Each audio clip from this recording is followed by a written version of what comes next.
Good morning, dear students. Welcome to science session. I hope you all are safe and fine.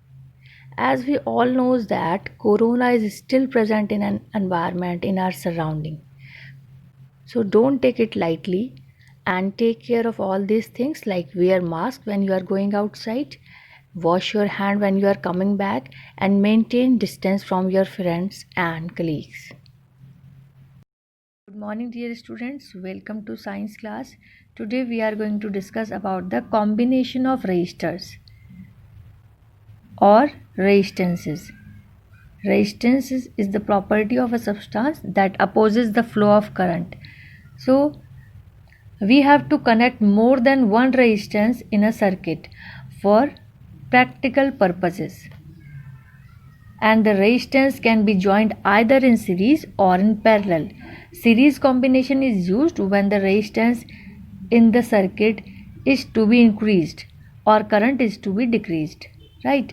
And parallel combination on the other hand is used when the resistance in the circuit is to be decreased or current is to be increased. So first we will discuss about the resistors or resistance in series.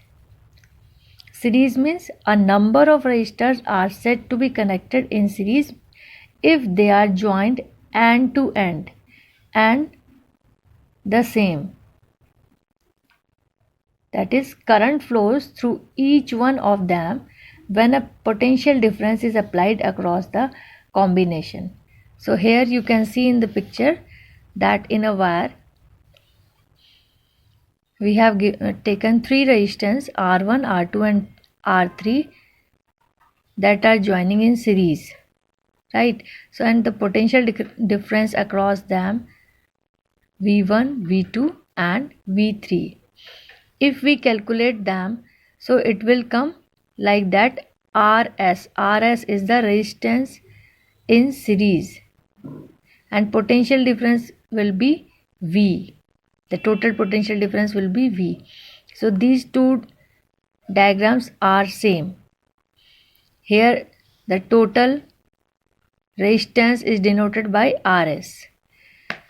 So what is the total potential difference? V equals to V1 plus V2 plus V3 according to Ohm's law. As I all know that V equals to IR.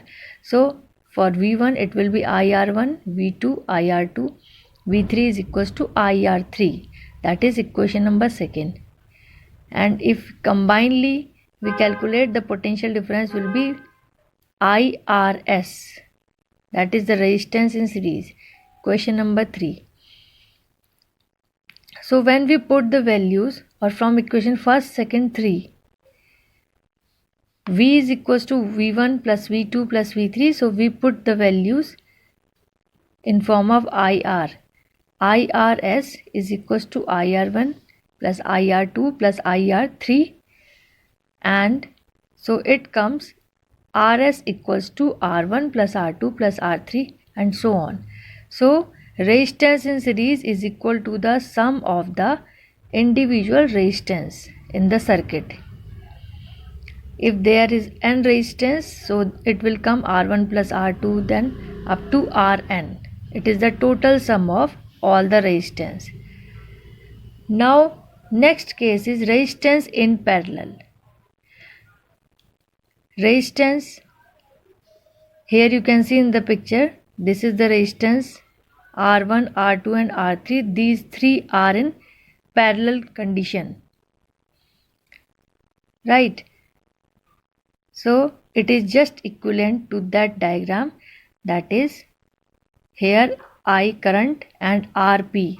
Rp is the resistance in parallel, means we calculate the resistance and we write here resistance in parallel. V is the potential difference. So in this picture you can see that I1, I2, I3 is the current flowing through the resistance R1, R2 and R3. So what will be the current? Total sum I is equals to I1 plus I2 plus I3. Question number 1. And V is same across the R1 R2 and R3. So according to Ohm's law, I1, first we have to calculate I1, R2 and R3.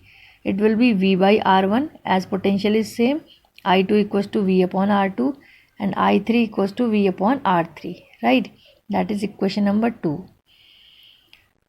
Let Rp be is the equivalent resistance, V is the potential difference.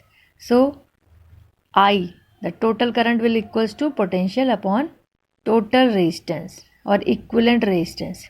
That will be equation number 3. So from equation 1, 2 and 3 we get V upon Rp. We put the value of I from here, V upon Rp, I1, I2 and R3 here in this equation number 1. So we get V upon R1 plus V upon R2 plus V upon R3, and in this case we get 1 by Rp is equals to 1 by R1 plus 1 by R2 plus 1 by R3. That is the resistance in parallel.